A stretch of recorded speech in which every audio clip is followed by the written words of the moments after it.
தேவனுடைய வார்த்தையை பயந்து கொள்ள கர்த்தர் பாராட்டின பெரிய கிருபைக்காய் நான் தேவனை ஸ்தோத்திரிக்கிறேன். Je remercie le Seigneur, le Dieu éternel, pour la grâce qu'il m'a accordée afin de partager la parole aujourd'hui ici parmi vous. தேவனுடைய வார்த்தையை நான் அறிய நான் சரியாய் கர்த்தருக்கு பயப்படுகிறேன். Plus nous connaissons, nous apprenons sur la parole de Dieu, plus la crainte de l'éternel augmente dans notre vie. என்னை அழைத்தவர் தேவன். Parce que celui qui m'a appelé, c'est Dieu. என்னை உருவாக்கினவர் தேவன். Celui qui m'a créé également, c'est Dieu. என்னை இந்த இடத்திலே வைத்திருக்கிறவர் தேவன். Celui qui m'a placé ici également, c'est Dieu. எத்தனை பேர் இதை நீங்க நம்புறீங்க? Combien d'entre vous est-ce que vous le croyez? எத்தனை பேர் கரங்களை வைத்து ஆமென் சொல்லுங்க? Combien d'entre vous levez les mains et dites Amen? கரங்களை தேவன் பார்க்கிறார். Parce que l'éternel regarde les mains levées. இது எனக்காக சொல்லுகிறதல்ல. Parce que vous ne le dites pas pour moi, pour me நீங்க satisfaire. தேவனுக்கு முன்பாய் சொல்லுகிறீர்கள். Vous le dites devant Dieu qui vous regarde. தேவன் ஒருவனை உருவாக்கி, Parce que Dieu nous crée chacun de nous. தேவன் ஒருவனை அழைத்து, C'est lui qui nous a appelés. தேவன் ஒருவனை நீதிமானாக்கி இருப்பாரானால், C'est celui qui nous rend justes. நீதிமானுடைய வாழ்க்கைக்குரிய அத்தனை ஆசீர்வாதங்களும் எனக்குரியது. கரங்களை தட்டுவோமா? Et donc toutes les bénédictions concernant les justes m'appartiennent. இன்றைக்கு நீங்க கவனமா கேட்கணும் செய்யுங்க. C'est ainsi important d'observer la parole qui vous est racontée aujourd'hui. நீங்க கவனமா கேட்டா நிச்சயமா நீங்க ஆசீர்வதிக்கப்படுவீங்க. Si vous êtes attentif à la parole de Dieu, il est certain que vous serez bénis. நான் சிறுவர் தொடக்கம் பெரியவர்களுக்கு சொல்றேன், கவனமா கேளுங்க. Du plus petit jusqu'au plus grand, je parle à chacun de vous pour écouter et observer la parole de நான் Dieu. உணர்ச்சி வசப்பட்டு சொல்லல. Je ne le dis pas dans la chair, சத்தியத்தை சரியா கர்த்தருக்கு உணர்த்துறதுனால சொல்றேன். mais je vous parle parce que l'Éternel me montre quel est le chemin de vérité que je dois dire aujourd'hui. நான் எப்பவும் ஆண்டவருடைய வார்த்தையை சொல்றதுக்கு சரியா பயப்படுறேன். Je suis une personne qui prononce la parole de Dieu avec crainte. பழக்கப்பட்டபடி ஆண்டவரே இந்த இடத்துல வந்து நிக்க கூடாது. Seigneur, fais en sorte que je ne parle pas, que je ne m'appuie pas sur mes habitudes. இது தேவனுடைய பிரசன்னம் உள்ள இடம். Parce qu'ici c'est un lieu qui est rempli par la présence du Seigneur. தேவனுடைய வார்த்தை சொல்லுது. Et donc la parole de Dieu dit ainsi. எங்கே நாமத்தின் நிமித்தம் இருவர் கூடி இருக்கிறார்கள் அங்கே நான் இருக்கிறேன் என்று தேவனே சொல்லியிருக்கிறார். Lorsque 2 ou 3 personnes vous êtes réunies en mon nom, je serai parmi vous, dit la parole de Dieu. தேவன் இருக்கிற இடத்துல நம்ம பயத்தோட நிக்கணும். Et donc dans l'endroit où il y a le Seigneur, il faut que c'est avec crainte que nous soyons réunis. எங்க எண்ணத்துல சிந்தையில வாரத நாம சொல்லக்கூடாது. Il ne faut pas dire ce qui est dans ma pensée, il ne faut pas agir d'après mes pulsations. கர்த்தருடைய வார்த்தையை நாம சொல்லணும். Il faut que je parle ce que dit la parole de Dieu. எந்த ஒரு வார்த்தை வெளிப்பாடா எனக்குள்ள உங்களுக்குள்ள வருதோ, S'il y a une parole qui me soit une révélation à moi ou à vous, அந்த வார்த்தை தான் உங்களை மாற்றும். c'est cette parole qui va nous changer. நான் வார்த்தை அறிஞ்சிருக்கலாம். Parce que peut-être que nous connaissons la parole, ஆனா ஒரு வெளிப்பாடான ஒரு வார்த்தை தான் இந்த வாழ்க்கையை மாற்றும். mais c'est une parole pleine de révélation qui va me changer. நான் என்ன சொல்றேன்? Qu'est-ce que je dis aujourd'hui? எழுதப்பட்ட வார்த்தையை லோகோன்றோம். Parce que la parole de Dieu, c'est logo. அந்த எழுதப்பட்ட லோகோ ரேமாவாக என்னுடைய வாழ்க்கையில வருகிற பொழுது அதை வெளிப்பாடு என்று சொல்றோம். Il faut que cette parole qui est changée en réma, c'est-à-dire la révélation, puisse changer l'intérieur de ma vie.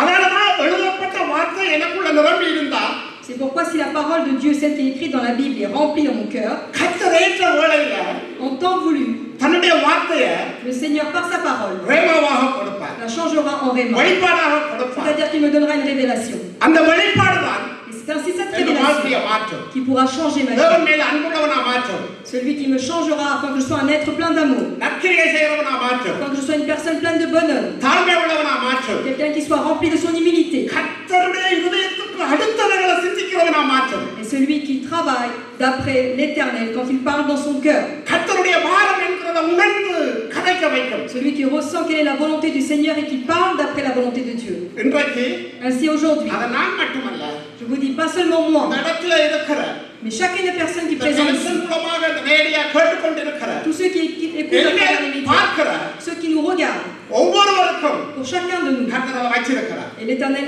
a en réserve sa parole. விசுவாசத்தோட கேளுங்க. Et donc c'est avec foi que vous devez écouter. எதிர்பார்ப்போட கேளுங்க. Écoutez avec espérance, கர்த்தர் பெரிய காரியங்கள் parce que செய்வார். l'Éternel fera de grandes choses. ஒரு மிகப்பெரிய சத்தியம், C'est une grande vérité, நீங்கள் அறிய வேண்டிய சத்தியம், une vérité que vous devez écouter ஆனால் நீங்கள் கேட்டிருக்கிறீர்கள். et que vous avez déjà entendu. அதை நான் மறுபடியும் உங்கள் மத்தியில சொல்ல போறேன். Je viens ici pour répéter cette parole de Dieu. நீதிமானுடைய ஆசீர்வாதம் என்ன?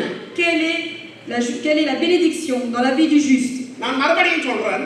Je répète, நீதிமானுடைய ஆசீர்வாதம் என்ன? quelles sont les bénédictions dans la vie d'une personne qui est juste? இன்றைக்கு இந்த இடத்துல இருக்கிற ஒவ்வொரு பிள்ளைகளையும் இயேசு கிறிஸ்துவின் இரத்தத்தால் கழுவின நீதிமான்களாய் நான் பார்க்கிறேன். Chaque enfant ici présent, ici assis, a été lavé par le sang de Jésus-Christ et donc est devenu juste. உண்மையாய் இயேசுவின் இரத்தத்தால் கழுவ உங்களுடைய வாழ்க்கையை ஒப்புக் கொடுத்து மறுபடியும் பிறந்திருப்பீர்களானால் வேதம் சொல்லுகிறது நீங்கள் ஒவ்வொருவரும் நீதிமான். Si vous vous avez consacré votre vie réellement au Seigneur, et s'il vous a lavé par son sang, il est certain que chacun de vous est appelé comme juste. நான் இந்த இடத்துல இருக்கிற ஆண் சகோதரர்களை பார்த்து சொல்றேன், நீங்க ஒவ்வொருவரும் நீதிமான். Je parle ici à chacun des hommes assis ici présents. நான் இடத்துல இங்க இருக்கிற ஒவ்வொருவரையும் பார்த்து சொல்றேன், நீங்க நீதிமான். Chacun également assis au milieu, vous êtes juste.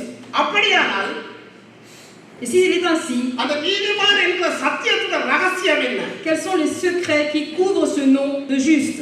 நீங்கள் அறிந்து கொள்ளுவீர்களானால், Peut-être que vous le connaissez déjà, நீங்கள் விளங்கிக் கொள்ளுவீர்களானால், peut-être que vous le comprenez.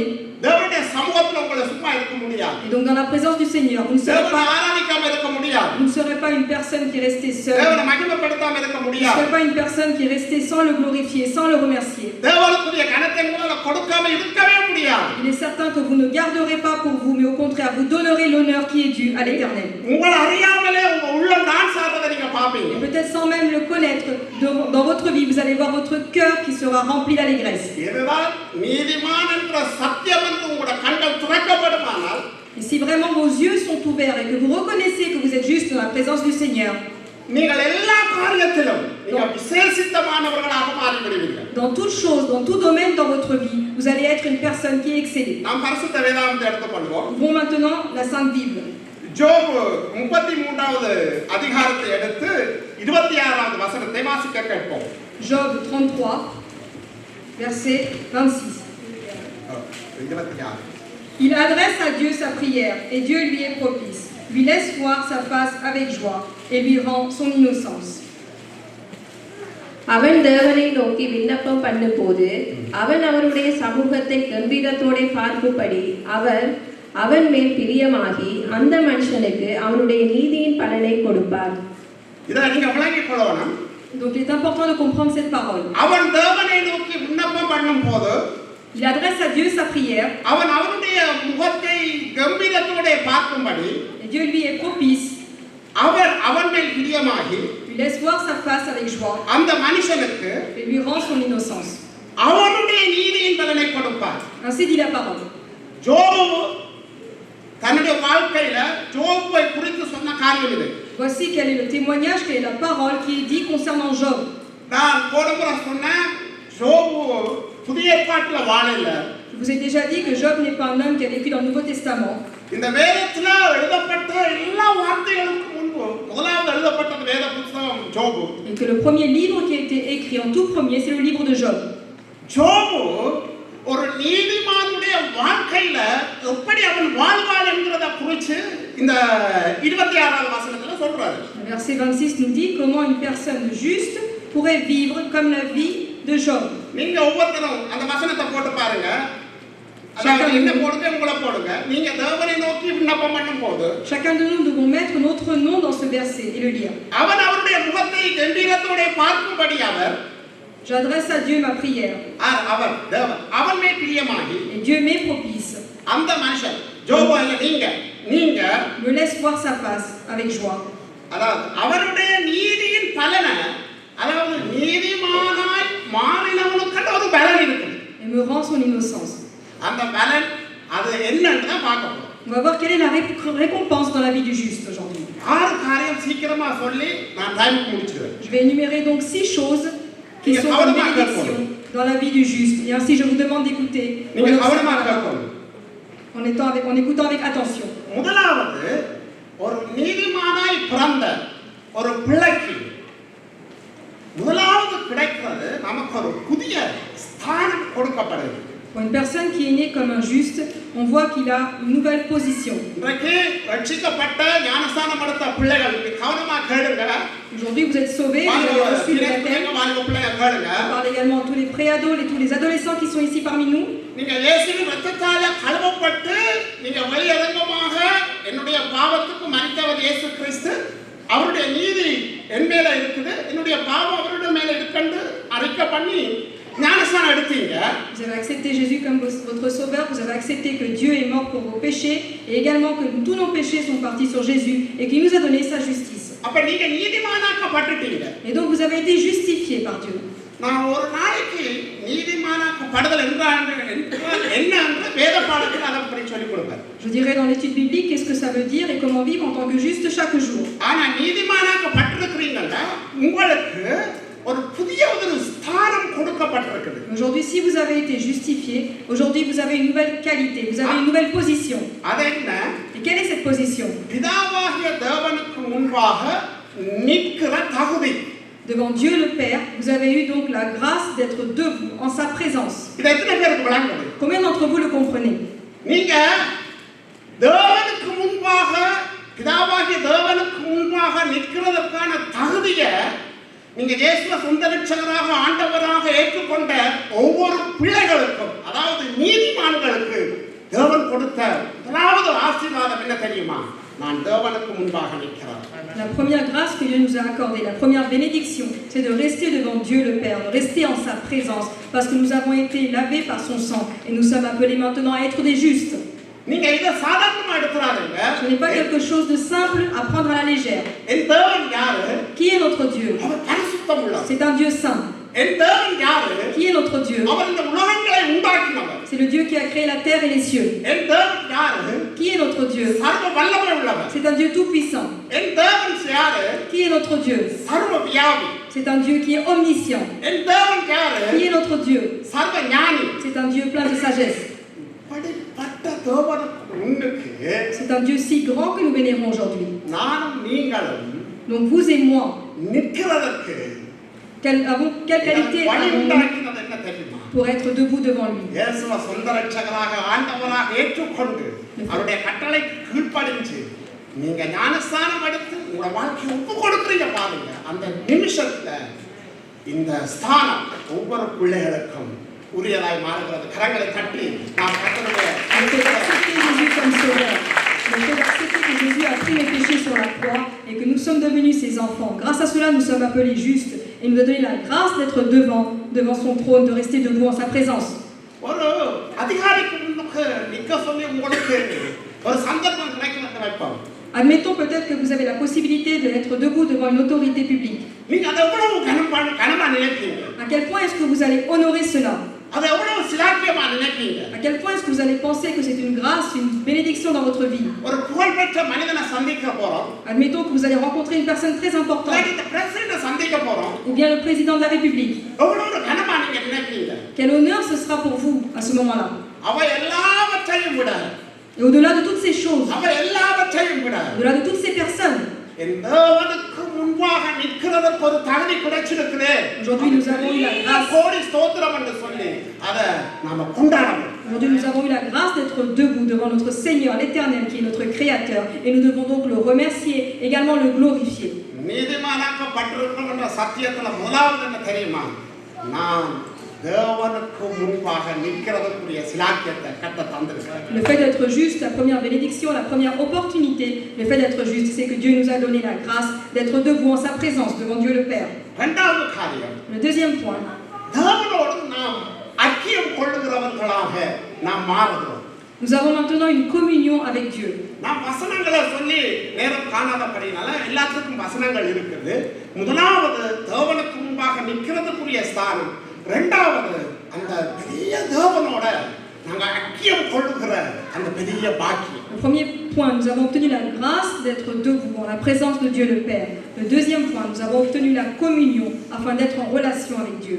இந்த உலகத்தை உண்டாக்கின பொழுது, ஆதாம் ஏவாள தேவன் உண்டாக்கின பொழுது வேதம் அழகாக சொல்லுகிறது, பகலின் குளிர்ச்சியான வேளையில அவர்கள் தேவனோடு ஐக்கியம் கொள்ளுகிறவர்களாக, உறவாடுகிறவர்களாக, தேவனுடைய சத்தத்தை கேட்கிறவர்களாக, பயமில்லாதவர்களாக வாழ்ந்து வந்தார்கள். Quand Dieu a créé les cieux et la terre, quand il a également créé Adam et Ève, la Bible dit que Adam et Ève étaient en communion avec Dieu, que Dieu leur parlait.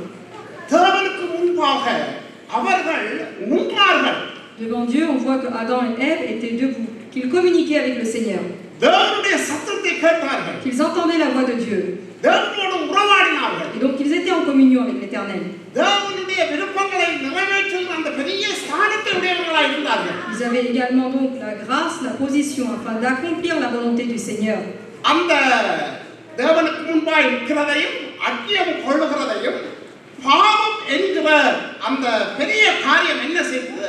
அவர்கள் இழந்தார்கள் செய்ததனால். Ils avaient eu donc la communion avec Dieu, ils pouvaient communiquer avec le Seigneur, ils avaient la possibilité également d'être dans la présence du Seigneur en tout temps. Mais par contre, le péché a enlevé cette relation avec Dieu. கவனிங்க, அந்த இழந்ததை மனுஷகுமாரன் என்னத்துக்கு வந்தார்? இழந்ததை தேடவும் ரட்சிக்கவுமே மனுஷகுமாரன் இந்த உலகத்துக்கு வந்தார். Le Fils de l'homme est venu pourquoi sur terre? Pour retrouver ce qui a été perdu, afin de chercher, afin que nous nous donner, afin que nous puissions l'obtenir.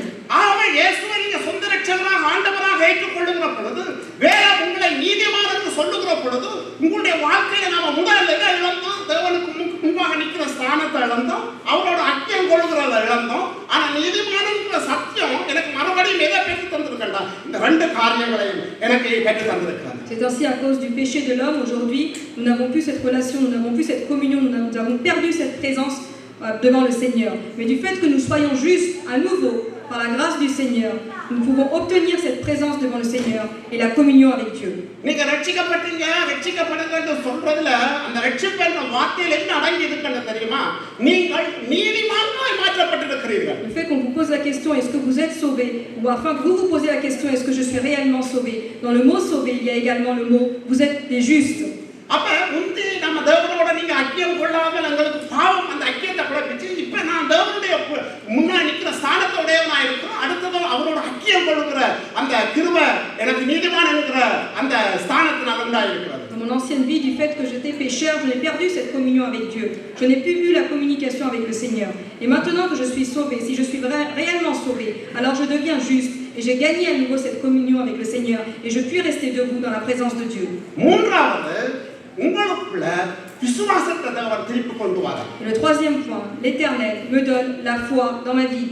ரட்சிக்கப்பட்ட தேவனை சொந்த ரட்சகராக ஏற்றுக்கொண்ட பிள்ளைகள் கவனமா கேளுங்க. Les enfants qui sont sauvés, les enfants qui ont accepté le Seigneur comme sauveur. தேவனை அறிந்திருக்கிற பிள்ளைகள், இயேசு அறிந்திருக்கிற பிள்ளைகள் கவனமா கேளுங்க நீங்க. Il est important d'écouter avec attention la parole de Dieu. இன்றைக்கு இந்த உலகத்துல எங்களுக்குள்ள அந்த விசுவாசத்தை வச்சது யாருன்னா இயேசு கிறிஸ்து. Qui aujourd'hui a mis cette foi dans notre cœur, dans notre vie, c'est Jésus-Christ. வேதம் சொல்லுவது விசுவாசத்தை தொடக்கிறவரும் முடிக்கிறவருமாகிய இயேசு கிறிஸ்துவை நோக்கி என்று சொல்லப்படுகிறது. La Bible dit celui qui commence et celui qui donne fin à cette foi, c'est le Seigneur Jésus-Christ. இந்த விசுவாசத்தை குறித்து இயேசு கிறிஸ்து தன்னோட இருந்த சீசர்களுக்கு கற்றுக் கொடுக்கிறதுக்காக சில உவமைகளை அவங்களுக்கு சொன்னார். Le Seigneur utilise certaines paraboles afin d'expliquer quelle est cette foi. Il explique ainsi à ses disciples. ஏனென்று சொன்னா இயேசு கிறிஸ்துவுக்கு விசுவாசம் தேவையான ஒரு காரியமா இருக்கல. Parce que pour l'Éternel, pour Jésus-Christ, la foi n'était pas quelque chose de nécessaire. ஏன் நான் அப்படி சொல்றேன்னா விசுவாசம் என்றால் என்ன என்கிறது இயேசுவுக்கு தெரியும். Pourquoi est-ce que je dis ainsi? Jésus, lui, savait ce qu'était la foi. ஆனா அந்த விசுவாசம் என்னன்றது தான் சரியா அறிந்திருக்கிறபடினால இயேசு கிறிஸ்து தன்னுடைய சீசர்களுக்கு கற்றுக் கொடுக்க வேண்டும் என்கிற காரியத்தை அந்த காரியங்களை விளக்குறார். Et comme Jésus connaissait parfaitement ce qu'était la foi, ce qui était en lui, il souhaite l'expliquer convenablement à ses disciples qui étaient avec lui. நீங்க சரியா புரிஞ்சுக்கொள்ளுங்க, விசுவாசத்தை நீங்க தவறா புரிஞ்சுக்கொள்ளாதீங்க. Comprenez convenablement ce qu'est la foi. இன்னைக்கு நான் அநேகர் சொல்றத கேட்டிருக்கிறேன், பிரதர் நீங்க விசுவாசிங்க பிரதர், இது நடக்கும், உங்களோட விசுவாசம் இல்லை இதால தான் இது நடக்கல என்று சொல்லி அநேகர் கதைக்கிறத நான் பார்த்திருக்கிறேன். Parlant avec plusieurs ou en écoutant les dires d'autrui, j'entends beaucoup de fois, ayez la foi, si vous n'avez pas la foi, vous ne pouvez pas faire ainsi. வேதத்திலேயும் தெளிவா சொல்லிருக்கு, விசுவாசம் இல்லாமல் தேவனுக்கு பிரியமா இருப்பது கூடாத காரியம். Il dit clairement dans la Bible que sans la foi, nous ne pouvons pas plaire à Dieu. நான் விசுவாசத்தை நீங்க விளங்கிக் கொள்ளுற மாதிரி சொல்றேன். Donc je vais vous expliquer cela d'une façon assez simple pour que vous puissiez comprendre. நான் இயேசு கிறிஸ்துவுக்கு விசுவாசம் தேவையில்லாத ஒரு காரியம் என்று சொன்னேன். Pourquoi est-ce que je dis que la foi n'est pas utile pour notre Seigneur Jésus-Christ? இயேசு கிறிஸ்து நான் யார் என்பதை சரியா அறிந்திருந்தார். Jésus-Christ savait qui il était. இயேசு கிறிஸ்து என்ன செய்வதற்காக பிதா இந்த உலகத்துக்கு என்ன அனுப்பினார் என்பதை அறிந்திருந்தார். Jésus-Christ savait pleinement quel était l'objectif de Dieu le Père et pourquoi il était sur terre, il a été envoyé sur terre. அவர் எப்பவுமே அவருடைய வாழ்க்கையில பிதாவுடைய காரியம் விட்டு வேறு எதையுமே தன்னுடைய வாழ்க்கையில அவர் செய்யல. En tout temps, Jésus-Christ a cherché à accomplir pleinement la volonté de Dieu le Père et n'a fait nullement sa propre volonté. ஒவ்வொரு நாளிலும் அவர் தனிமையான இடங்களுக்கு போவார்.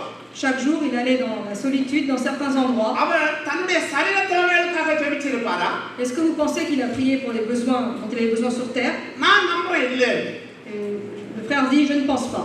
அவர் பலத்த சத்தத்தோடும் கண்ணீரோடும் விண்ணப்பம் பண்ணினார் என்று. Avec force, avec pleurs, on voit que l'Éternel a fait des supplications. அவர் எப்போதும் தன்னுடைய ஊழியத்தை முடித்த உடனே அவர் எப்போதும் தனிமையா இருக்கிற இடத்துக்கு போய் அவர் ஜெபம் பண்ணினார் என்று La சொல்லப்பட்டது. Bible dit également qu'après avoir accompli les affaires de son ministère, il se mit tout seul afin de se recueillir en prière. இயேசு கிறிஸ்து பிதா தனக்கு என்ன சொல்லி இருக்கிறாரோ அந்த காரியத்தை நிறைவேற்றுவதற்காக ஒவ்வொரு நாளிலும் பிதாவை நோக்குகிறவராக பிதாவுடன் இருந்து காரியங்களை பெற்றுக் கொடுக்கிறவராக வாழ்ந்ததுதான் அவருடைய விசுவாச வாழ்க்கையின் ரகசியம். Et donc quel était le secret pour avoir cette foi en lui et pouvoir l'accomplir en tout temps? Jésus-Christ faisait toujours la volonté de Dieu le Père. இன்றைக்கு இந்த அறிவு எனக்கும் உங்களுக்கும் வரும். Et nous avons besoin de cette connaissance aujourd'hui, vous et moi. இன்றைக்கு நீங்க ஒரு தாய் ஒரு தகப்பன் கருவுற்று உங்களை இந்த உலகத்துக்கு நீங்க பிறந்திருக்கலாம். Aujourd'hui, chacun de nous, nous sommes nés donc venant d'un père et donc d'une mère. ஆனா நீதிமானாக்கப்பட்ட ஒவ்வொரு பிள்ளைகளும் நீங்க இத கவனமா கேளுங்க. இந்த உலகத்துல நான் நீங்களும் உருவாகிற அந்த நொடி பொழுதுல எத்தனையோ கரு அழிக்கப்பட்டிருக்கிறது. இது விஞ்ஞானபூர்வமான காரியம். Chacun de nous, aujourd'hui, nous avons été créés et donc c'est par la grâce du Seigneur parce qu'il aurait pu s'accomplir d'autres enfants, mais c'est vous et moi qui a été décidé, qui a été dans le plan de Dieu afin que nous soyons conçus par chacune de nos mères. ஆனா அந்த ஒரு வினாடி அந்த கரு உருவாகி இருக்குது. ஒரு ஆணுடைய பெண்ணுடைய கரு சேர்ந்து அது கருவா உருவாகுதுன்னா அது தேவனுடைய சித்தம் இல்லாமல் அந்த கரு உருவாகாது. On voit qu'en un millième de seconde, on voit que par la course, donc c'est telle ou telle personne qui a été donc créée et qu'on voit qu'elle est devenue un fœtus dans le ventre de sa mère. அப்படி உருவாகி நாம முழுவதுமாக ஒரு பூரணமான மனுஷனாக பிறக்கிறதுக்கு தேவனுடைய கிருபை இல்லாமல் அது நடக்காது. On voit qu'il y a ici un plan scientifique, mais il y a également le plan de Dieu et que c'est par le plan de Dieu que chacun de nous avons été créés. எத்தனையோ பிள்ளைகள் கருவில் அழிக்கப்படுறாங்க. On voit qu'il y a eu beaucoup de IVG et que beaucoup d'enfants n'ont pas pu voir le jour. எத்தனையோ பிள்ளைகள் பிறந்து மரிக்கிறாங்க. Où il y a encore beaucoup d'enfants qui sont morts-nés. இதெல்லாம் இந்த உலகத்துல நடக்குது. Et on voit que toutes ces choses aujourd'hui sont existentielles dans le monde. ஆனா என்னையும் உங்களையும் தேவன் கருவில வெளிப்பட்ட இந்த நிமிஷம் வரைக்கும் எங்களை பாதுகாத்தது மாத்திரமல்ல, நாம் இழந்ததையும் தேவனோடு உள்ள உறவையும் பெற்றுக்கொள்ளத்தக்கதாக கர்த்தர் உன்னையும் என்னையும் ரட்சித்திருக்கிறாரே, அதுக்கு ஒரு பெரிய நோக்கம் ஒன்று இருக்கு. Et chacun de nous aujourd'hui, Dieu nous a vu lors de la conception, nous a vu quand on était dans le ventre de notre mère. Il avait un plan spécifique pour chacun de nous. Et tout cela, c'est parce qu'il a un dessein particulier qui doit s'accomplir en chacun de nous. இந்த இடத்துல இருக்கிற ஒரு பிள்ளைகள் பெரியவர்கள் ஒவ்வொருவரையும் நான் பார்த்து சொல்லுகிறேன். தேவனுடைய நோக்கம் உங்களுடைய வாழ்க்கையை செயல்படுவதற்காகத்தான் நீங்கள் மறுபடி பிறந்திருக்கிறீர்கள், தேவனுடைய சபையிலே இருக்கிறீர்கள். Je parle ici pour les petits comme pour les grands. Aujourd'hui, c'est pour la volonté du Seigneur que l'Éternel vous a connu, que depuis votre naissance jusqu'à aujourd'hui, et encore maintenant vous écoutez, vous êtes assis dans l'église, afin que vous accomplissez la volonté du Seigneur dans votre vie. இந்த அறிவு உங்களுக்குள்ள இருக்க வேண்டும், அதுதான் விசுவாசம். Et donc, cette connaissance, vous devez l'avoir au fin fond de votre cœur. C'est ce qu'on appelle la foi. எத்தனையோ பேர் அழிஞ்சு போற இடத்துல தேவன் என்ன உயிரோட பிறக்க செய்வது மட்டுமல்ல, இந்த இடம் மட்டும் தேவனை என்னோட உயிரோட வைத்திருந்து தேவன் அறிய வச்சிருக்கிறாரு. தேவன் ஒரு நோக்கத்துக்காக என்னை ரட்சித்திருக்கிறார். அந்த நோக்கத்தை செய்வதுதான் என்னுடைய வாழ்க்கையில விசுவாசத்துக்கு நடக்கும். Aujourd'hui, on voit beaucoup de personnes qui meurent chaque jour. Mais le fait que l'Éternel nous ait conçus, le fait qu'il ait fait en sorte que nous voyons le jour, que nous sommes encore en vie aujourd'hui, que nous puissions avoir son salut et qu'il nous a accompagnés jusqu'à aujourd'hui, il faut avoir la foi que c'est un plan de Dieu et vivre avec cette foi, continuer à chercher quelle est la volonté de Dieu dans notre vie. கவனமா கேளுங்க, ஒரு சிலர் கவனமா கேளுங்க. நீங்க அப்படி அந்த நோக்கத்தோட நீங்க பிறந்திருக்கிற படியினால, தேவன் உங்களை நீதிமானாக மாற்றி இருக்கிற படியினால, உங்களுடைய வாழ்க்கையில நீங்க தேவனாலே நடத்தப்படுகிற பிள்ளைகளாக நீங்கள் மாறுகிறீர்கள். Donc vous avez été appelés pour vivre pour le Seigneur, il a un plan particulier dans votre vie, vous êtes maintenant des justes et donc c'est à vous de chercher quelle est la volonté de Dieu pour marcher dans sa voie. நீங்க இந்த உலகத்துல தான் வாழ்றீங்க. Il est certain que nous vivons tous sur terre, இந்த உலகத்துல வாழ்ந்தாலும் même si nous vivons ici. இந்த உலகத்துல வாழ்ற ஜனங்கள் இந்த உலகத்துக்கு பயப்படுறாங்க. On voit que les personnes qui vivent dans le monde, ils ont différentes craintes dans leur vie.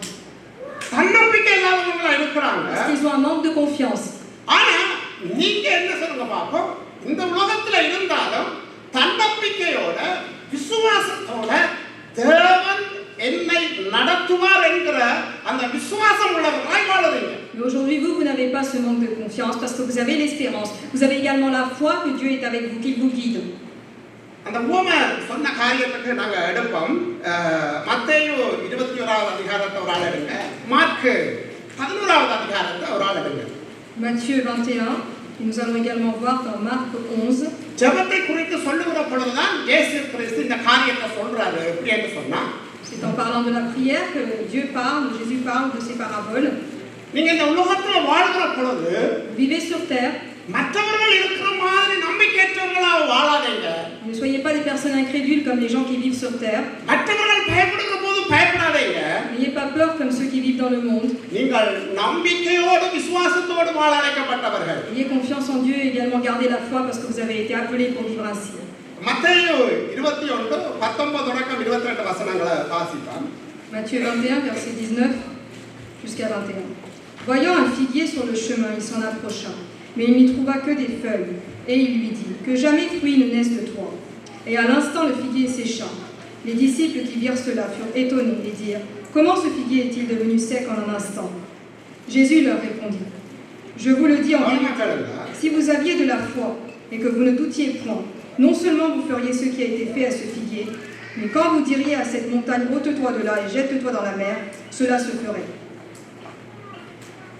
அப்பொழுது வழியருகே ஒரு அத்திமரத்தை கண்டு அதனிடத்திற்கு போய் அதிலே இலைகளை அன்றி வேறொன்றையும் காணாமல், இனி ஒரு காலம் உன்னிடத்தில் கனி உண்டாகாதிருக்க கடவது என்றார். உடனே அத்திமரம் பட்டு போயிற்று. சீஷர்கள் அதை கண்டு, இந்த அத்திமரம் எத்தனை சீக்கிரமாய் பட்டு போயிற்று என்று சொல்லி ஆச்சரியப்பட்டார்கள். இயேசு அவர்களை நோக்கி, நீங்கள் சந்தேகப்படாமல் விசுவாசம் உள்ளவர்களாயிருந்தால் இந்த அத்திமரத்திற்கு செய்ததை நீங்கள் செய்வதும் அல்லாமல், இந்த மலையை பார்த்து நீ பெயர்ந்து சமுத்திரத்திலே தள்ளுண்டு போ என்று சொன்னாலும் அப்படி ஆகும் என்று மெய்யாகவே உங்களுக்கு சொல்கிறேன். மேலும் நீங்கள் விசுவாசம் உள்ளவர்களாய் ஜெபத்திலே எவைகளை கேட்பீர்களோ அவைகளை எல்லாம் பெறுவீர்கள் என்றார். இந்த மத்தேயுல சொல்லப்பட்ட அதே சம்பவம் தான் மார்க்ல சொல்லப்பட்டிருக்குது. C'est cette même parabole qui est indiquée dans Matthieu qui est répétée dans le livre de மார்க்ல Marc. கொஞ்சம் வாசிச்சா கொஞ்சம் விளக்கமா இருக்கும். Dans Marc, on voit qu'il y a plus de détails concernant cette parabole. 13-14 வாசிங்க. Marc 11, versets 13-14. Apercevant de loin un figuier qui avait des feuilles, il alla voir s'il s'y trouverait quelque chose. Et, s'en étant approché, il ne trouva que des feuilles, car ce n'était pas la saison des figues. Prenant alors la parole, il lui dit, que jamais personne ne mange de ton fruit. Et ses disciples l'entendirent. 13-14. அப்பொழுது இலைகளுள்ள ஒரு அத்திமரத்தை தூரத்திலே கண்டு அதில் ஏதாகிலும் அகப்படுமோ என்று பார்க்க வந்தார். அத்திப்பழ காலமாய் இராதபடியால் அவர் அதனிடத்தில் வந்தபோது அதில் இலைகளை அல்லாமல் வேறொன்றையும் காணவில்லை. அப்பொழுது இயேசு அதை பார்த்து, இது முதல் ஒரு காலம் ஒருவனும் உன்னிடத்தில் கனியை புசியாதிருக்க கடவன் என்றார். அதை அவருடைய சீஷர்கள் கேட்டார்கள். நாங்க அடுத்தது 20-23 வாசிப்போம். 11. கவனமா கேளுங்க. 20-23. Le matin, en passant, les disciples virent le figuier séché jusqu'aux racines. Pierre, se rappelant ce qui s'était passé, dit à Jésus, Rabbi, regarde le figuier que tu as maudit à sécher. Jésus prit la parole et leur dit, ayez foi en Dieu. Je vous le dis en vérité, si quelqu'un dit à cette montagne, ôte-toi de là et jette-toi dans la mer, et s'il ne doute point en son cœur, mais croit que ce qu'il dit arrive, il le verra s'accomplir. மறுநாள் காலையிலே அவர்கள் அவ்வழியாய் போகும்போது அந்த அத்திமரம் வேரோடே பட்டு போயிருக்கிறதை கண்டார்கள். பேதுரு நினைவு கூர்ந்து அவரை நோக்கி, ரபி, இதோ நீர் சபித்த அத்திமரம் பட்டு போயிற்று என்றான். இயேசு அவர்களை நோக்கி தேவனிடத்தில் விசுவாசம் உள்ளவர்களாய் இருங்கள். எவனாகிலும் இந்த மலையை பார்த்து நீ பெயர்ந்து சமுத்திரத்திலே தள்ளுண்டு போ என்று சொல்லி தான் சொன்னபடியே நடக்கும் என்று தன் இருதயத்தில் சந்தேகப்படாமல் விசுவாசித்தால்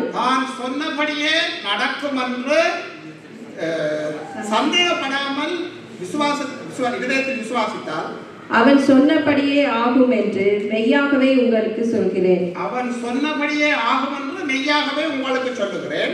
24 வாசிங்க. நான் சொன்னேன் ஜெபத்தை குறித்து சொல்ற போது இயேசு கிறிஸ்து இந்த உவமையை சொன்னார். 24 என்ன சொல்றது? ஆதலால் நீங்கள் ஜெபம் பண்ணும் போது எவைகளை கேட்டுக்கொள்வீர்களோ அவைகளை பெற்றுக்கொள்வோம் என்று விசுவாசியுங்கள். அப்பொழுது அவைகள் உங்களுக்கு உண்டாகும் என்று சொல்கிறேன். இது ஒரு உவமை. Verset 24, nous voyons cette parole. L'Éternel apprend quelque chose, enseigne quelque chose aux disciples. Parce que les disciples croyaient uniquement ce qu'ils voyaient de leurs yeux.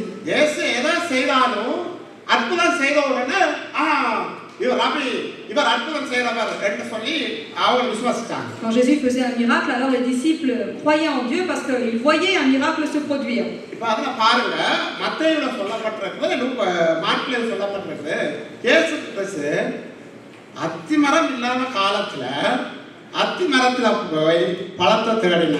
அது அவ்வளவு ஒரு காரியம் விளங்கலாம் உங்களுக்கு. இயேசுவே சொல்றாரு அத்திப்பழம் இல்லாத காலம், ஆனா இலையெல்லாம் இருக்குது. அவர் என்ன செய்யறாரு? அதுல போய் என்ன செய்யறாரு? பழத்தை தர்றாரு. On voit dans ces passages, dans Matthieu comme dans Marc, que ce n'était pas la saison des fruits pour ces figuiers. Jésus voit les feuilles, mais il ne voit pas de fruits. அவருக்கு தெரியும், ஆனா இலையெல்லாம் இருக்குது. தேடுனா இல்ல. Jésus connaît que c'est la saison, il y a les feuilles, mais il est certain qu'il n'y aura pas de fruits. ஆனா இயேசு கிறிஸ்து என்ன செய்றாரு? அந்த பழத்தை சபிச்சிட்டாரு. Mais qu'est-ce que fait Jésus? On voit qu'il a maudit cet arbre. ஏகட பேதுரு பாருங்க, மார்க்னா எழுதுறாரு இப்படி வடிவா. மார்க்ல பாருங்க, பேதுரு நினைவு கூர்ந்து அவரை நோக்கி, ரவி இதோ நீர் சபித்த அத்திமரம் பட்டு போயிட்டேன்டா. On voit Pierre qui dit dans le verset 21, Rabbi, regarde le figuier que tu as maudit a séché. அப்ப இயேசு என்ன சொல்லிருக்கணும்?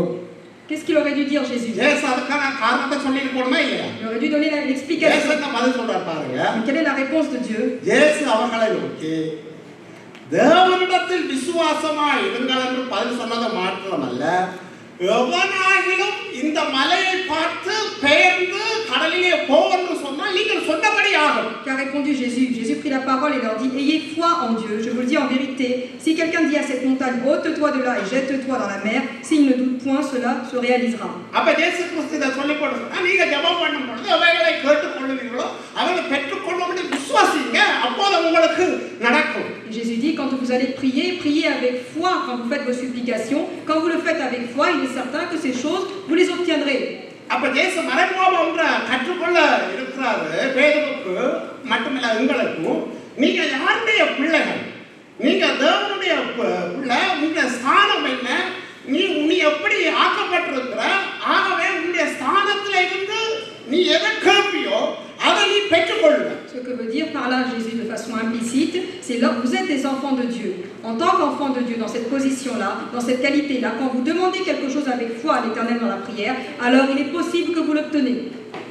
இந்த அநேக பிள்ளைகளாகிய தேவனுடைய பிள்ளையாய் மாற்றப்பட்ட உங்களுக்கு என்ன அழுத்தம் தெரியுமா?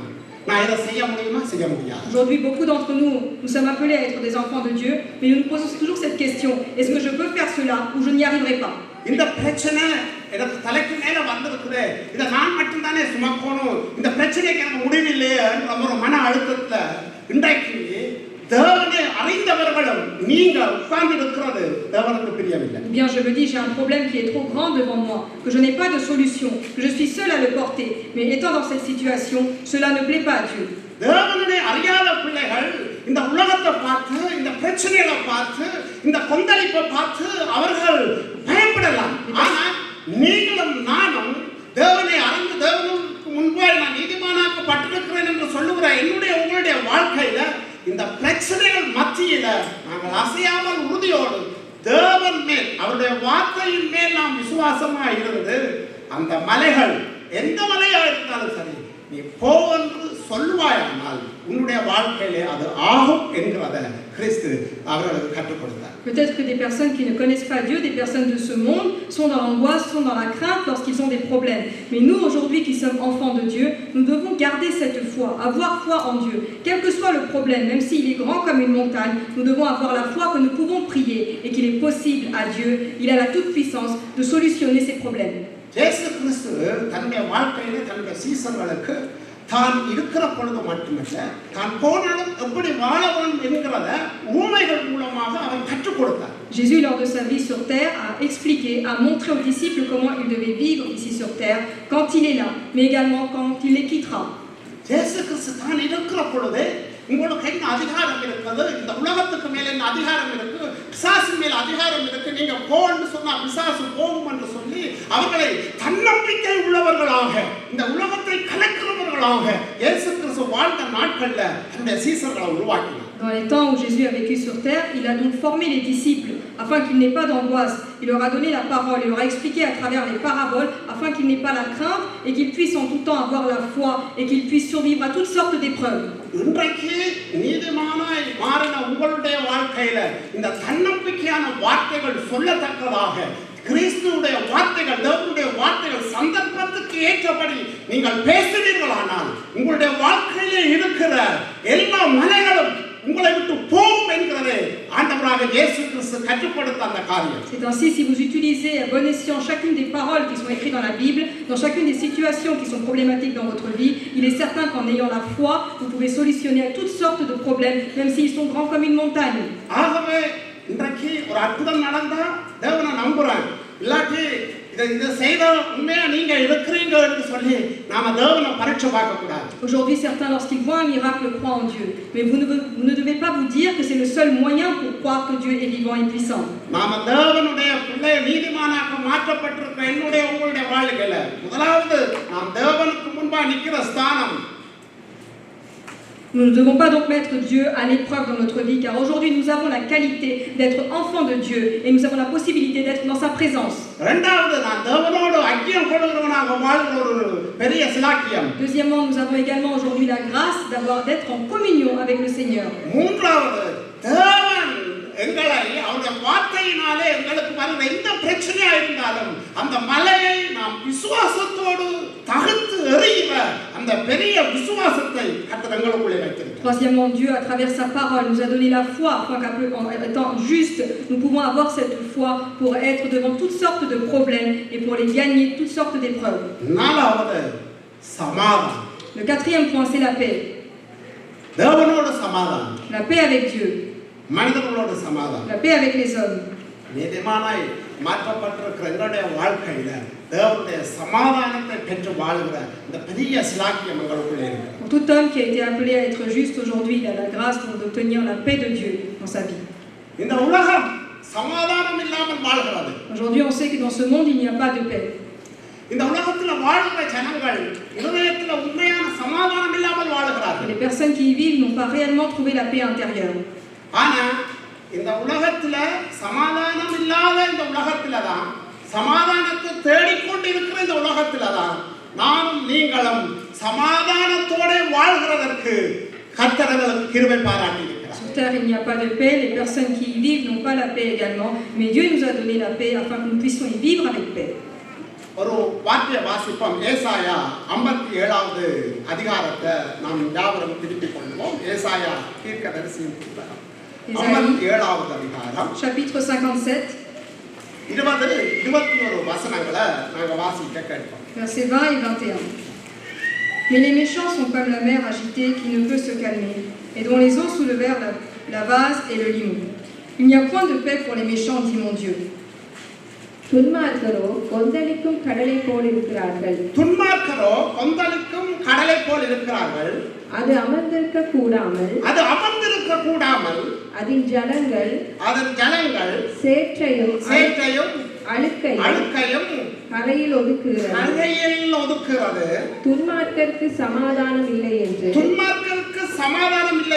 என் தேவன் சொல்கிறார்.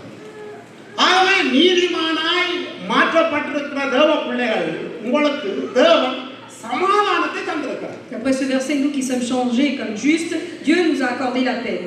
அப்ப தேவனை அறியாதவங்க எப்படி இருப்பாங்க என்று வேதம் சொன்னது? Comment sont ceux qui ne connaissent pas Dieu? அது கடலுக்கு ஒப்பிட்டு தீர்க்கதரிசி பேசுறார். On voit les paroles qui sont montrées comme une comparaison, une métaphore concernant la mer. கொந்தளிக்கும் கடலை போல On voit que ce sont comme des flots qui sont soulevés. எப்பயாவது கடல் அமைதியா இருக்கிறத பார்த்துக்கிறீங்க? எப்பயாவது அலை வீசாம இருக்கிற அலைகள் இல்லாம Est-ce que பார்த்துக்கிறீங்க? vous avez déjà vu une mer qui est paisible, qui n'a jamais été agitée? அது எப்பவும் கொந்தளிச்சு கொண்டுதான் இருக்கு. On voit qu'elle a toujours un flux tumultueux. அது கொந்தளிக்கிறது மாத்திரமல்ல, அது நுரைய தக்கிறதாக, கரையில தள்ளுகிறதாக, வருகிற கழிவுகளை எப்பவும் கரையில தள்ளிக்கொண்டே இருக்கும். Il y a sans cesse des vagues et on voit qu'elle écume et donc elle fait monter en amont la mousse. அது இரவும் பகலும் நடக்கும். Et cela se produit jour et nuit. வேதம் சொல்லுது, கர்த்தரை அறியாதவர்களுடைய வாழ்க்கையில இந்த இப்படிப்பட்ட ஒரு மனநிலையோட தான் அவங்க வாழ்ந்து கொண்டிருப்பாங்க. Malheureusement, la Bible dit que ceux qui ne connaissent pas Dieu, அது இரவும் பகலும், c'est dans une telle situation அது qu'ils vivent எந்த வேளையும், nuit et jour. அது எல்லாத்தையும் குறிச்சு பயம், Et donc ils ont la crainte sans cesse dans leur vie. பிள்ளைகளை குறிச்சு பயம். La crainte concernant leurs enfants. கடிதம் வந்தா சில பேருக்கு ஏன் கடிதம் வரலன்னு பயம். கடிதம் letter Quand certains ils ont des courriers, ils ont toujours la crainte. Quel genre de courrier est-ce que je vais recevoir? வியாதியை குறிச்சு பயம், Ou bien concernant les maladies, மரணத்தை குறிச்சு பயம். ou bien concernant la mort, on a des craintes. சில பேருக்கு கணவனை குறிச்சு மனைவியை குறிச்சு பயம். Parfois certains ont peur de leur époux ou de leur épouse. இப்படிப்பட்ட பயத்துல தான் இன்றைக்கு இந்த உலகத்துல தேவன் அறியாத ஜனங்கள் வாழ்கிறார்கள். Voici dans quel genre de crainte aujourd'hui les mondains sont en train de vivre chaque jour. ஆனா நீதிமான மாற்றப்பட்டிருக்கிற நீங்க இந்த ஆசீர்வாதத்தை அனுபவிக்கிறீங்களா? Mais aujourd'hui, vous qui êtes appelés à être justes, est-ce que vous avez reçu réellement les bénédictions? இல்ல தேவன் அறியாதவர்கள் போல எப்பவும் உங்களுடைய மனம் கொந்தளிச்சு கொண்டு எல்லாத்துக்கும் பயமுடையவர்களா இருக்கிறீங்க? Ou est-ce que vous aussi vous vivez dans un flou? Est-ce que vous êtes comme ces vagues qui sont tumultueuses, même si vous avez connu le Seigneur? வேதம் தெளிவா சொல்லுது, துன்மார்க்கருக்கு சமாதானம் இல்லை. Parce que la Bible dit clairement que les méchants n'ont pas la paix. இது தேவனே சொல்றாரு. Et ça, c'est la parole venant de Dieu. அப்ப நான் நீதிமானாக இருக்கிற உங்களுடைய வாழ்க்கையில, என்னுடைய வாழ்க்கையில கர்த்தர் சமாதானத்தை வச்சிருக்கிறார். Et donc dans la vie des justes, comme vous et moi, l'Éternel a donné cette paix. ஆகவே ரட்சிக்கப்பட்ட ஒரு தேவனுடைய பிள்ளைக்கு கிடைக்கிற பெரிய காரியம் என்ன தெரியுமா? உள்ளத்துல சமாதானம். Quelque chose qu'obtient celui qui est sauvé réellement par Dieu, c'est une paix intérieure. எவ்வளவு பிரச்சனை வந்தாலும், Peu importe le nombre de problèmes, எத்தனை போராட்டம் வந்தாலும், peu importe si j'ai des épreuves, பிள்ளைகளை கர்த்தருக்குள்ள வளர்க்கிறோம் உண்மையா? est-ce que nous faisons l'effort அந்த பிள்ளைகளால பிரச்சனை வருது, pour pouvoir éduquer les enfants en Christ? ஆனா அது எங்க சமாதானத்தை கெடுக்காது. Malgré les problèmes, je ne perds pas la paix qui m'a été donnée par le Seigneur. நான் கர்த்தருடைய சமூகத்துல உண்மையா செய்ய வேண்டிய காரியங்களை நான் செய்திருக்கிறேன். Parce que j'accomplis avec vérité ce que je dois faire devant Dieu. ஆகவே நான் தேவனை அறிஞ்சிருக்கிறேன். Et donc je connais Dieu. ஆகவே நான் தேவனோட ஐக்கியம் கொள்றவனா இருக்கிறேன். Je reste, je garde la communion avec Dieu. தேவனுக்கு முன்பாக எப்போதும் நான் நிக்கிறவனா இருக்கிறேன். Et je suis quelqu'un chaque jour qui reste dans la présence du Seigneur. என்னை பற்றி, என்னுடைய சந்ததியை பற்றி, பிள்ளைகளை பற்றி நான் தேவனிடத்தில் விசாரிக்கிறவனா இருக்கிறேன். Et me concernant mes enfants, chaque fois, je mets tout dans la prière. ஆகவே நான் பார்க்கிற சூழ்நிலை வந்து பிரச்சனையா இருக்குது. Peut-être que la situation, l'environnement dans lequel je vis, c'est problématique. ஆனா எனக்கு தெரியும், Mais je sais au fond de moi தேவன் சமாதானத்தை இந்த இதயத்துல வச்சிருக்கிறார். que l'Éternel m'a donné une paix intérieure dans mon cœur. தேவன் அறியாத ஜனங்கள் கலங்குறது போல நான் கலங்க மாட்டேன். Et donc je n'aurai pas cette crainte, ce tremblement comme les gens qui ne connaissent pas Dieu. தேவனை அறியாத ஜனங்கள் பிள்ளைகளை குறித்து நம்பிக்கையற்றவர்களாய் தவிக்கிறது போல நான் தவிக்க மாட்டேன். Comme les mondains qui ont cette angoisse, qui n'ont pas d'espérance concernant l'avenir de leur enfant. எனக்கு தெரியும், Moi, je n'aurai pas cette நான் crainte. நீதிமானாக்கப்பட்டிருக்கிறபடினால, Parce que je suis நான் justifié. மறுபடியும் பிறந்திருக்கிறபடினால, Je suis né en Seigneur. மறுபடியும் பிறந்திருக்கிறபடினால, Comme mon enfant a également été sauvé.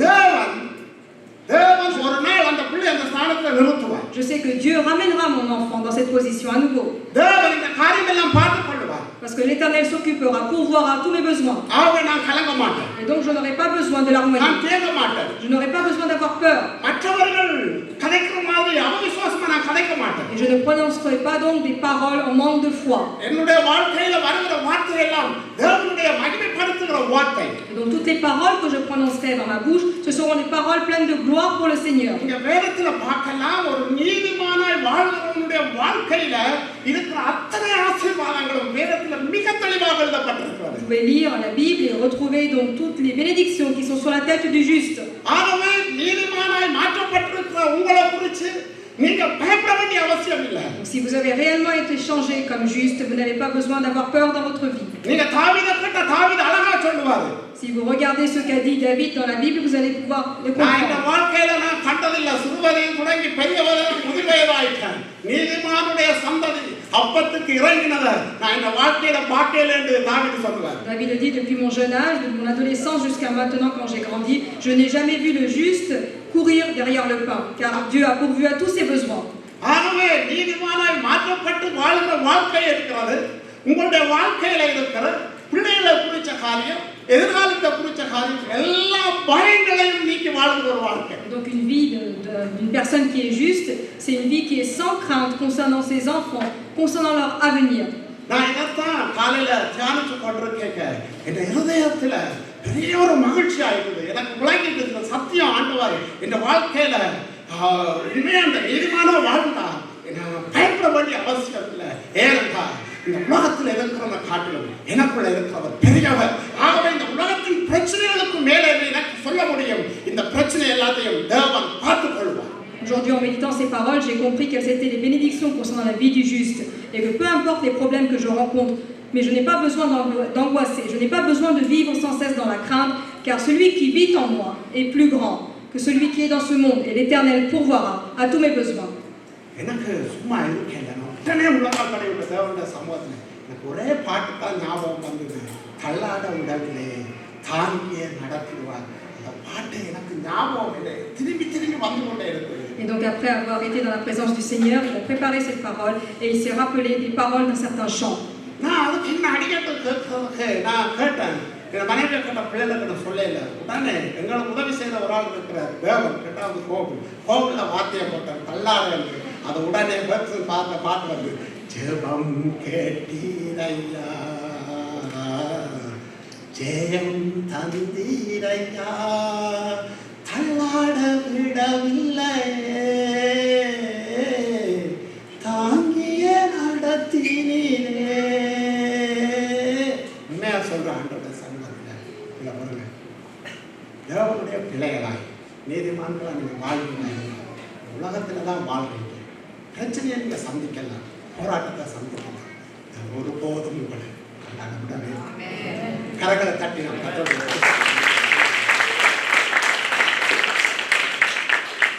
அதனாலதான் பிசாசு உங்களை பார்த்து பயப்படணும். Et donc en tout temps, il dit que c'est la parole du Seigneur à travers les chants, à travers les paroles qui nous fortifient. On voit qu'aujourd'hui le diable a craint au fait l'homme de Dieu.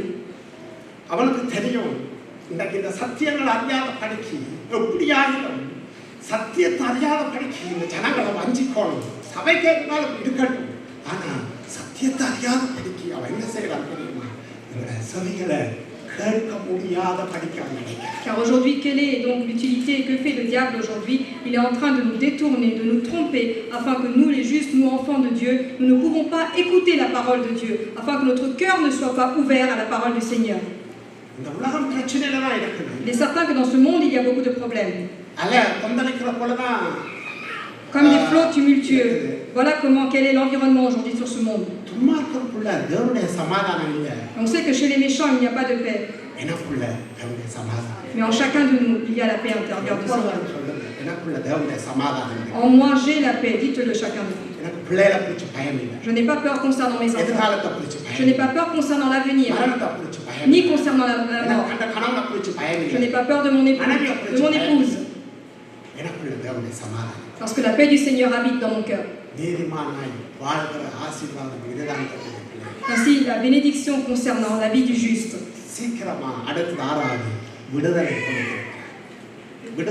Le 6e point, l'Éternel nous a libérés, nous a affranchis. C'est-à-dire, nous avons une certaine liberté.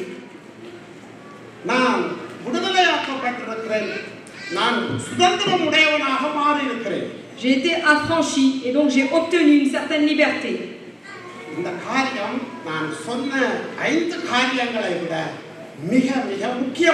Parmi les 5 points que j'ai énumérés en amont, le 6e point est très important.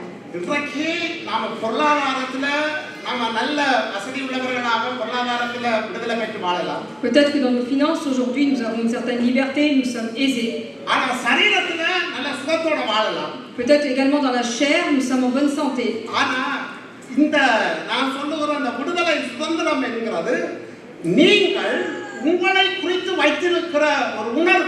Mais cet affranchissement, cette liberté, c'est ce que vous ressentez réellement de façon individuelle.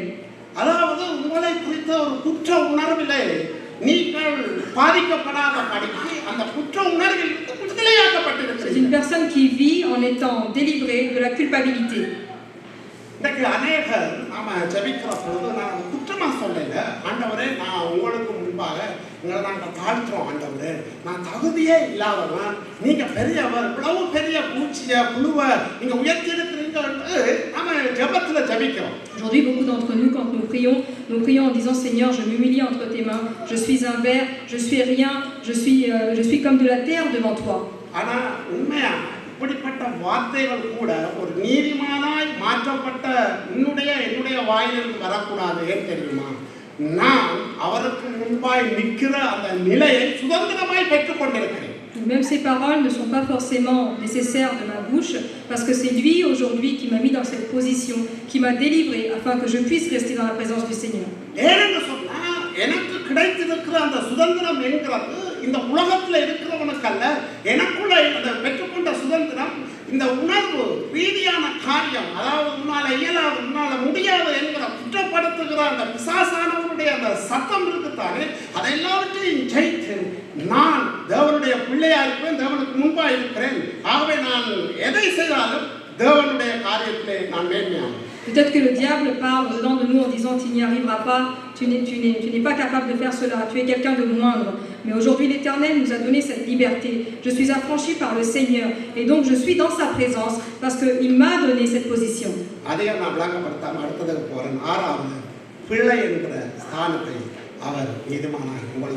Pour chacun de nous qui sommes justes, Dieu nous a appelés afin que nous soyons fils de Dieu, filles de Dieu. நீங்க நம்ம எபேசியத்துல நான் போன கிழமை நான் இதை குறித்து, அதாவது உங்களுடைய ஸ்தானம் என்ன, நான் பிள்ளை என்கிறத குறித்து விவரமாக சொன்னேன். ஆனாலும் வேண்டிய அளவுக்கு ஒரு 5 நிமிஷத்துக்குள்ள நான் உங்களுக்கு இதை குறித்து சொல்றேன். Donc depuis le moment que nous avons été sauvés, que nous sommes appelés à être des justes, nous sommes devenus enfants de Dieu. இயேசு கிறிஸ்துவை நான் சொந்த ரட்சகராக ஏற்றுக்கொள்ளுகிற பொழுது என்னுடைய வாழ்க்கையில இருக்கிற பாவத்தை அவர் ஏற்றுக்கொண்டதோடு மட்டுமல்ல, நான் பிதாவுக்கு பிள்ளையாகிறேன். Du moment que j'ai confessé mes péchés et que j'accepte Jésus comme sauveur dans ma vie, je vois que Dieu a porté tous mes péchés et je deviens donc enfant pour Dieu le Père. நீங்கள் யாரு? தேவனுடைய பிள்ளை. Qui êtes-vous, enfant de Dieu? கடைசியா படிச்ச அந்த பாட்டு தெரியுமா? என்ன பாட்டு படிச்சோம்? நம்புங்கப்பா உந்தன் பிள்ளையே நம்புங்கப்பான்னு படிச்சோம் இல்ல? அது வரும் பாட்டு இல்ல, உண்மையா நீங்கள் தேவனுடைய பிள்ளைகள். Dans le dernier chant également que nous avons chanté aujourd'hui, nous avons dit ces paroles. Seigneur, crois en moi, Seigneur, je suis ton enfant. இத நீங்க அறியணும், அறிஞ்சிருந்து நீங்க தேவனுக்கு முன்பாக மேன்மை பாராட்டணும். Et ainsi nous avons la connaissance, nous chantons, mais également nous devons donc glorifier le Seigneur pour cette position qu'il nous a accordée. தேவன் உங்களை தத்தெடுக்கல, parce que le Seigneur nous a pas seulement adoptés, உங்களை மறுபடியும் பிள்ளையா பிறக்க வைத்திருக்கிறார். mais il a fait en sorte que nous renaissons afin d'être appelés enfants de Dieu. நான் மறுபடியும் சொல்றேன், தேவன் என்னையும் உங்களையும் தத்தெடுக்கல, மறுபடி எங்களை பிள்ளையாய் பிறக்க வைத்திருக்கிறார். Dieu ne nous a pas adoptés, mais l'Éternel nous a fait renaître afin que nous soyons appelés fils de Dieu, filles de Dieu.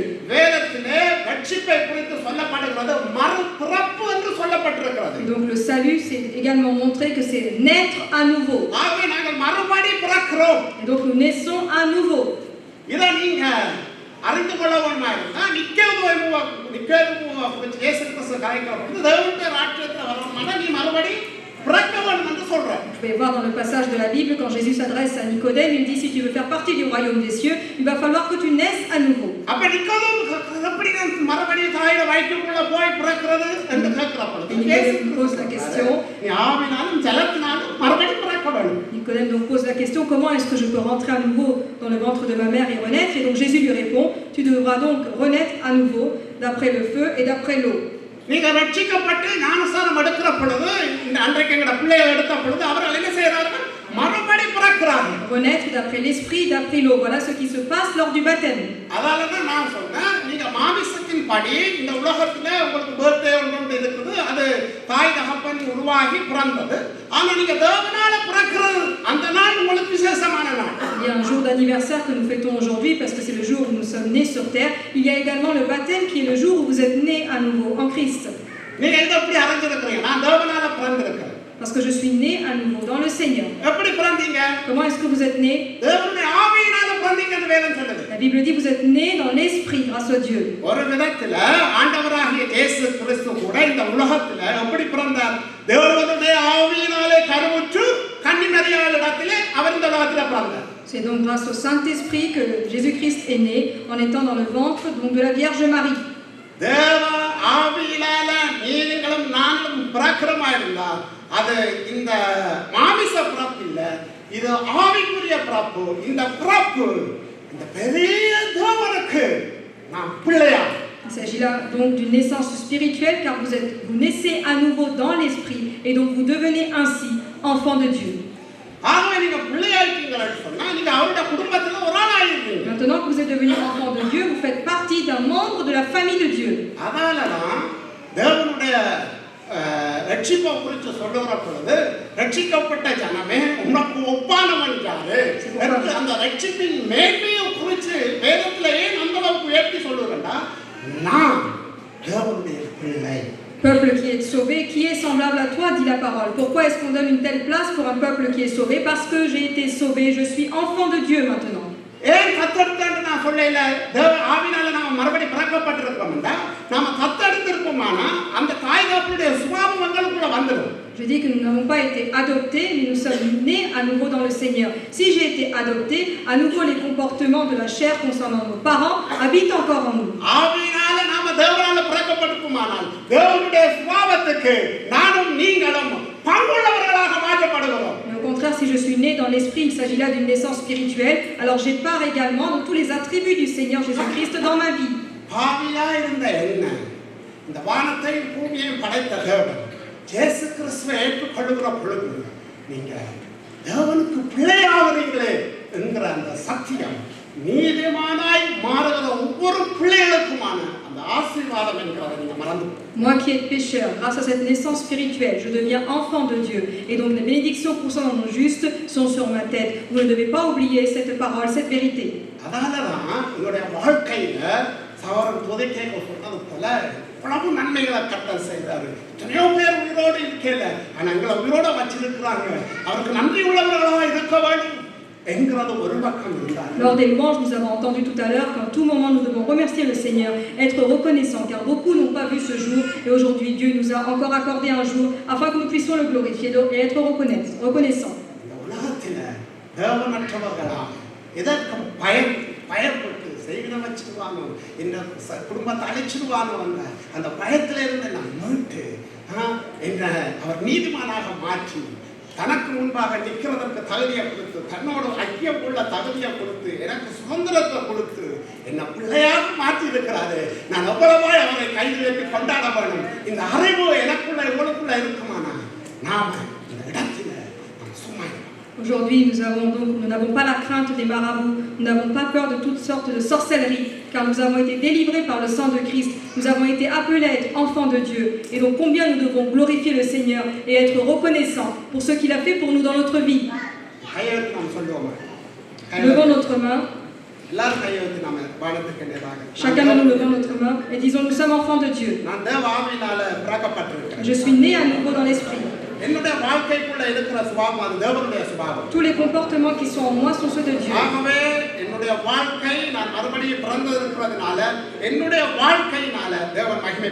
Grâce à ma naissance à nouveau dans le Seigneur, l'Éternel va être glorifié de ma vie. Car l'Éternel me dirigera ainsi.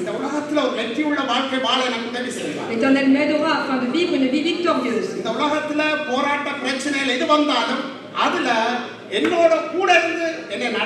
Peu importe les épreuves, les tribulations que je rencontrerai, Dieu sera avec moi et me dirigera. L'Éternel fera en sorte que je puisse avoir cette paix intérieure dans ma vie. Que le nom du Seigneur soit glorifié dans ma vie. En tout temps, je louerai l'Éternel. Je le glorifierai. Car je suis son enfant. Car je suis son enfant. Et l'Éternel me protégera. L'Éternel me rassasiera. L'Éternel me gardera. En toutes choses, l'Éternel me donnera la victoire. Amen.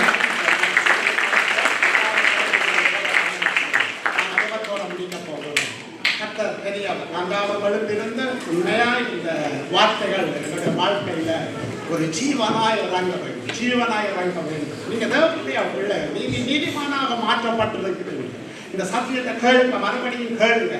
அவரோட நல்ல ஐக்கியத்துக்கு உங்களுக்கு தந்திருக்கிறார் கர்த்தர். நீங்க தேவனுடைய பிள்ளைகள். ஆகவே பயப்படவே தேவையில்லை. நான் துன்மார்க்கர் இந்த உலகம் கொந்தளிக்கிற மாதிரி நான் கொந்தளிக்கவே தேவையில்லை. தேவனுடைய பிள்ளை எல்லாவற்றுக்கும் மேலாக அவரை ஆவியோடும் உண்மையோடும் ஆராதிக்கிற பெரிய சிலாக்கியத்தை கர்த்தர் தந்திருக்கிறார். ஆகவே நாங்கள் இந்த உலகத்துல விசேஷித்தமானவர்கள், நாங்கள் தேவனுடைய பிள்ளைகள். நீங்க பழைய ஏற்பாட்டை பார்த்திருப்பீங்களான்னு அவர்களுக்கு தேவனுடைய பிள்ளைகள் என்கிற இந்த ஸ்தானம் அல்ல, ஊழியக்காரர்கள் என்று சொல்லப்பட்டிருக்கிறது. சேவல், அதாவது அவங்க தாவீதை குறித்து சொல்லப்பட்டிருக்கிறது, தன் இதயத்துக்கு பிரியமானவர் என்று சொல்லப்பட்டிருக்குது. மோசையை குறித்து சொல்லப்பட்டிருக்கிறது, கர்த்தருடைய வீட்டுக்கு முன்னே உள்ளவர் என்று சொல்லப்பட்டிருக்கிறது. ஆனால் உங்களையும் என்னையும் நீதிமானாய் பிறந்த இயேசுவை ஏற்றுக்கொண்ட ரட்சிக்கப்பட்ட உங்களை பார்த்து புதிய உடன்படிக்கை என்ன சொல்லி தெரியுமா? நீங்க தேவனுடைய பிள்ளை, நீங்க பிள்ளை. வேதம் சொல்லுது எபேசியர்ல, பிள்ளைகளானால் சுதந்திரமாமே, பிள்ளைகளானால் சுதந்திரமாமே. தேவன் எங்களுக்கு என்னென்ன சுதந்திரம் வச்சிருக்கிறாரோ அப்பாவுடைய முழு சுதந்திரத்துக்கும் உடையவர். அதனாலதான் எபேசியர் 1ஆம் அதிகாரத்துல ஆவிக்குரிய ஆசீர்வாதம், பொன்னத ஆசீர்வாதங்கள்னாலே கர்த்தர் எங்களை ஆசீர்வதித்து ஹல்லேலூயா. ஜெபம் செய்து முடிக்கிறோம்.